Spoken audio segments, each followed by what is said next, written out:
It's a wild world out there, but some worlds are even wilder. Hi, my name is Tyler Hapney, and you're listening to Dungeons and Dystopias. Thank you for listening. Hello, and welcome to yet another episode of Dungeons and Dystopias. I am hoping my audio quality's a little bit better than it has been over the last month or so. I am recording in a new location with a new microphone.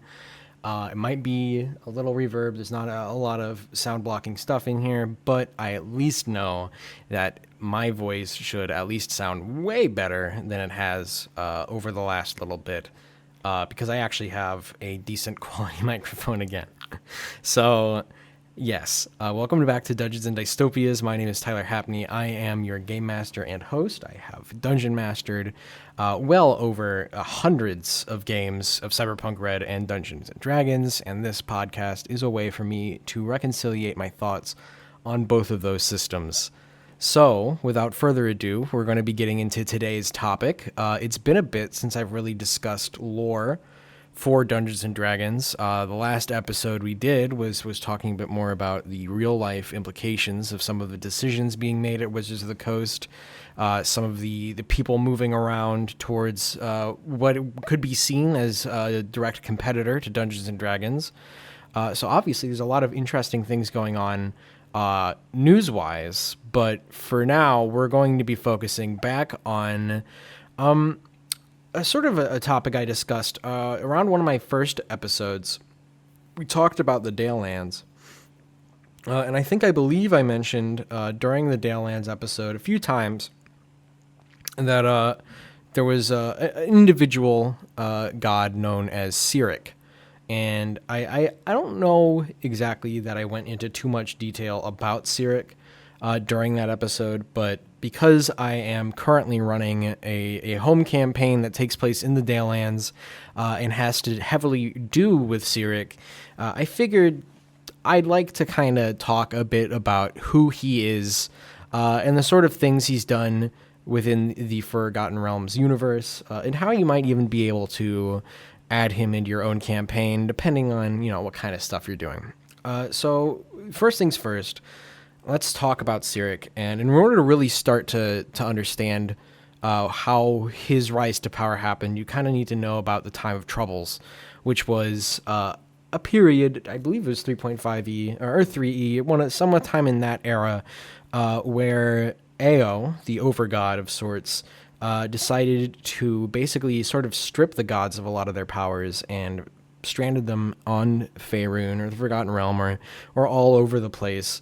So for a bit, the gods themselves were actually walking as mortals among everyone else on the world. And there's a lot of really cool stories about that, like how I think Saluna went to Waterdeep, and a bunch of other really interesting stories. But one of them is this tale that follows this adventuring party, Kelemvor, Cyric, Mystra. I think there's one more. Sorry, I don't remember it off the top of my head, but these adventurers would eventually wind up being the most important people coming out of the Time of Troubles, specifically because they had a lot of impact on, how everything kind of turns out, so to speak. For instance, and talking about Cyric, this is, I believe, one of the more relevant ones. Cyric himself was the one who took down, I believe it was Ball and Bane, and he took over their domains.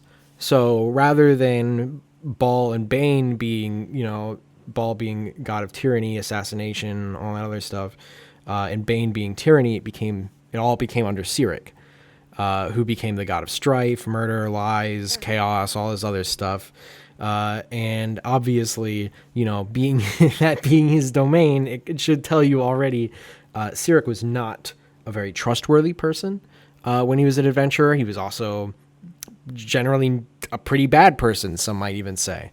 Now, as for the other members of that adventuring party, Mystra, Kelemvor, once again, I think there might have been another one. Either way, Mystra and Kelemvor are going to be our most relevant here. Midnight, getting ahead of myself. Midnight becomes Mystra. She takes Mystra's place, and she becomes the new Mystra. In Baldur's Gate 3, the Mystra you meet in that game is Midnight, who's obviously taken on this role of Mystra, and I believe through that has gained a lot of Mystra's memories and knowledge and all that stuff. So one could argue she's not really Midnight anymore. She is just straight Mystra, but still, that's Midnight. Midnight became Mystra because of the Time of Troubles. And then after that, Kelemvor takes over from Merkel. So Kelemvor is, and it currently still is, the god of the dead in the Forgotten Realms 5e era. So with that in mind, you can see there's already this sort of strange trajectory that this adventuring party went on of taking over the places and mantles of all these gods that wound up dying during the Time of Troubles. And obviously, we can talk about that, what happens with the Second Sundering in the Time of Troubles after this. But for now, we're just going to kind of look towards, well, I mean, generally, it's from there, there was this relationship between Kelemvor and Cyric that bundled more onto a rivalry, as I believe Cyric does not like Kelemvor very much.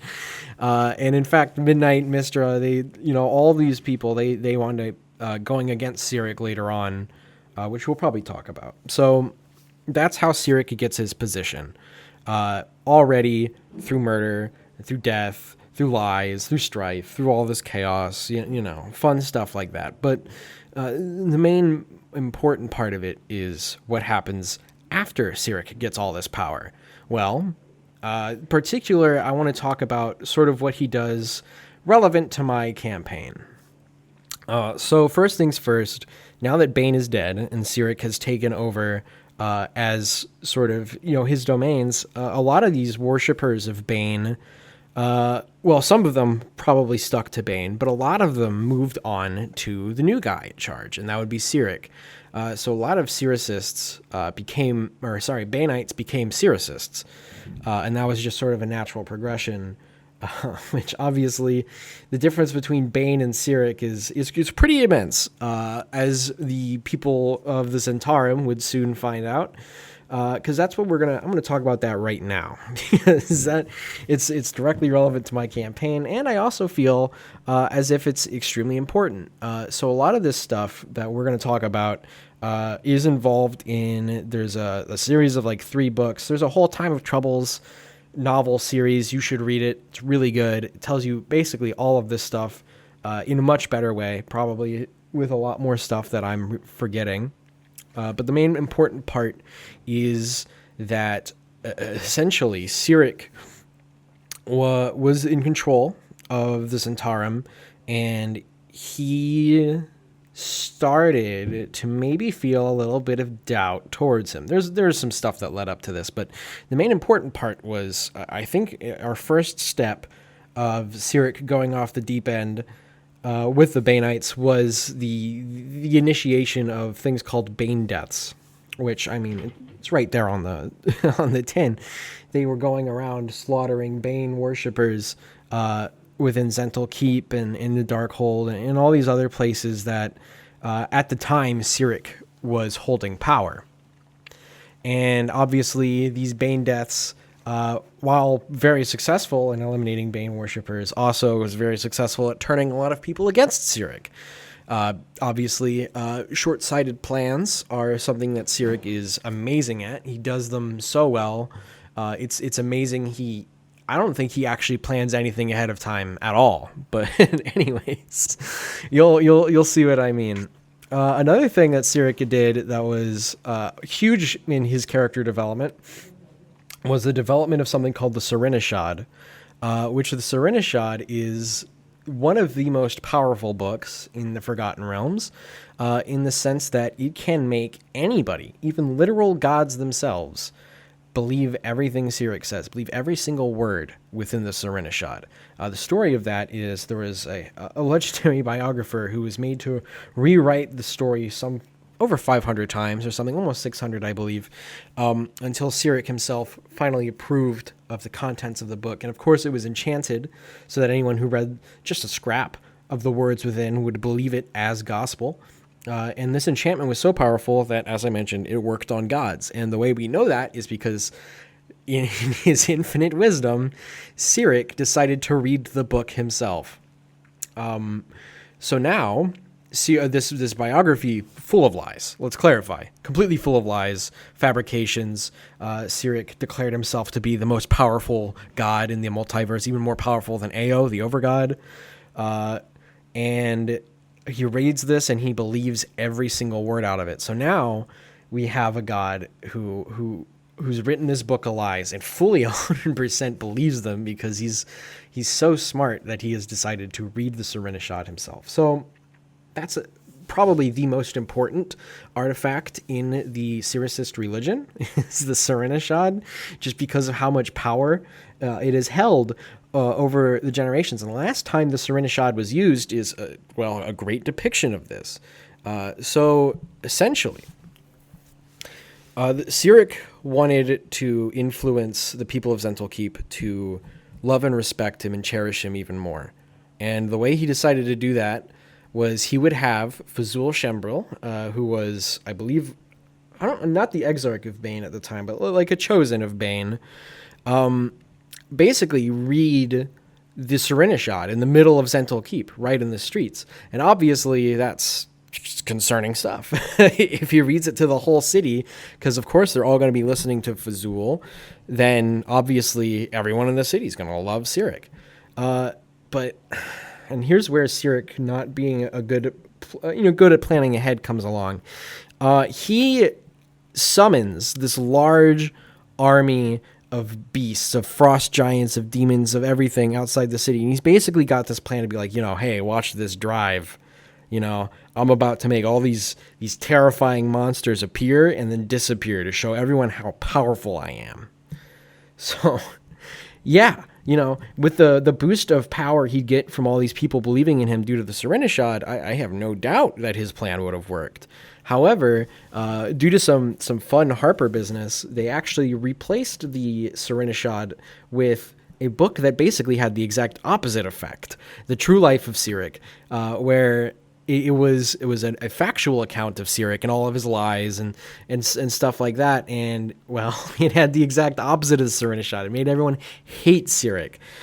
So Fazul reads that out loud in the middle of the streets of Zentalkeep. And, of course, it has the exact opposite effect. And now Cyric is losing all of his power from all of his worshippers abandoning him. And so that means he can no longer get rid of this angry army that he has summoned outside of Zentalkeep and pulled from wherever they were in the multiverse suddenly, just so he can, have basically an ego trip. And they're hungry, they're angry, they're scared probably. So what do? Well, they start a multi-month-long siege of Zentalkeep that winds with the city mostly destroyed and over 40,000 people dead. And that was all due to Cyric. So after this, obviously Zentalkeep was really not doing too great, and a lot of Cyric worship in general pretty much plummeted.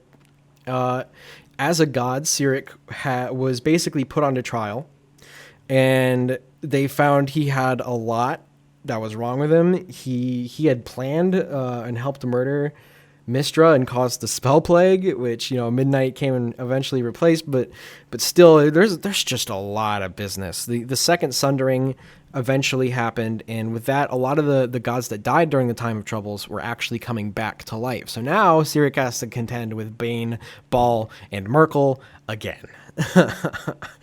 And so things have gotten pretty strained for Cyric, or at least they would if he hadn't, gotten through that trial, and they'd essentially decided to lock him away in this plane where he is basically bound to this throne, and the only way to get him out is by finding these 7 black iron keys, which have been scattered all over the multiverse.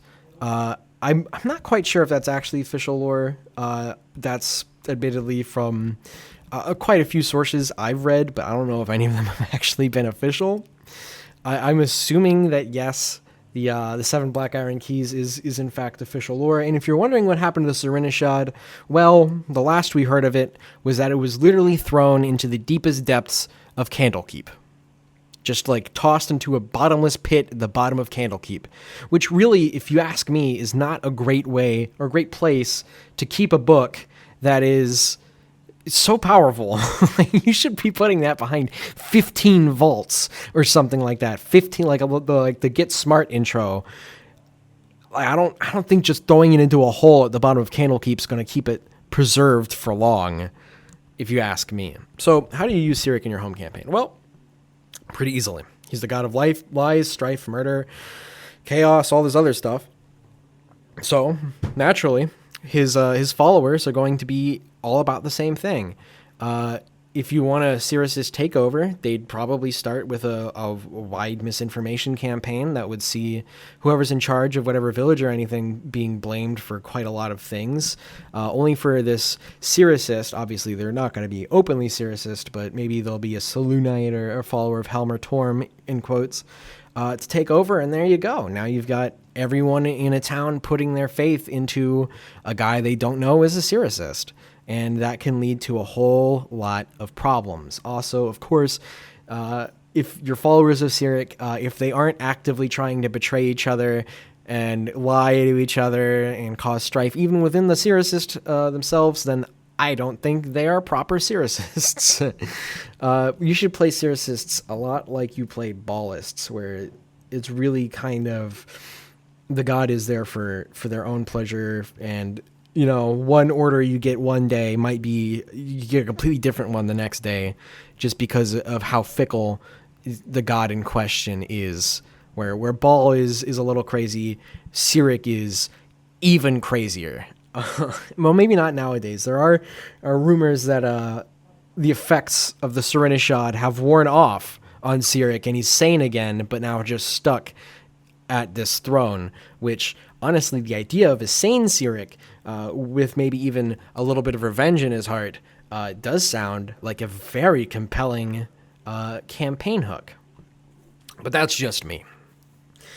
So we're going to end today's episode with our Monster of the Week, as we have done for many podcasts now.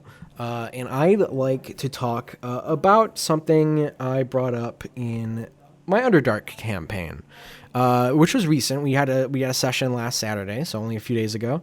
And I didn't realize how much of a trouble this particular creature would be for my players.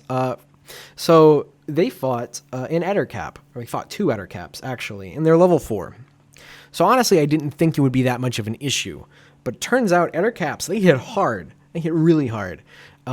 They deal 1d8 normal damage, and then without a con save or anything, they deal an additional d8 in poison, which none of my players had any resistances to poison or anything, so that meant they were taking full damage. So it's 2d8 plus 2 for each attack, and we're getting hit quite a lot, considering, which is strange considering both of their ACs were armor classes are pretty high. So I was just rolling pretty hot, but Ettercaps, they have a lot of really good resources. They're basically little spider guys. They oftentimes live with larger spiders. I had them hanging around a bunch of giant spiders. I know in Baldur's Gate 3 they have a bunch of Ettercaps hanging out with phase spiders. I don't see why there would be any reason for them to, hang out with any specific kind of spider over others. So obviously any spider, I believe, should do. But the Ettercaps they're usually higher CR than your average giant spider. So maybe they're like attendants for all these webs, or maybe they're sort of living off of this mutualistic, not parasitism, but mutualistic sort of benefit with the spiders they're with, because they can cast webs and things as well. So obviously they can help catch prey and predator for whatever spiders may be lurking around. And then obviously, I think one thing that should really be mentioned, and I think could be even helpful, is the idea that maybe Ettercaps could be serve as some sort of potential sort of icon maybe within the Lolth worshipping drow society. I mean, when you think about it, Ettercaps are spider people as well, and they would likely also be children of Lolth, so why not? So in that case, I think a really interesting place to put some ettercaps would be a place like Menzoberranzan or other drow societies, or maybe they have like an ettercap servant, or even like if you really wanted to get crazy, an ettercap priest of Lolth or something like that. I don't know, but you can really go crazy with these little guys. They're not just little spider dudes. All right, well, that'll be it for us this week. Thank you so much for listening to us, and I hope this new microphone quality will be persisting. I'm very excited to get back into actually recording audio, not through the microphone on the monitor. So with that being said, thank you so much for listening. My name is Tyler Hapney, and this has been Dungeons and Dystopias. Thank you so much for listening.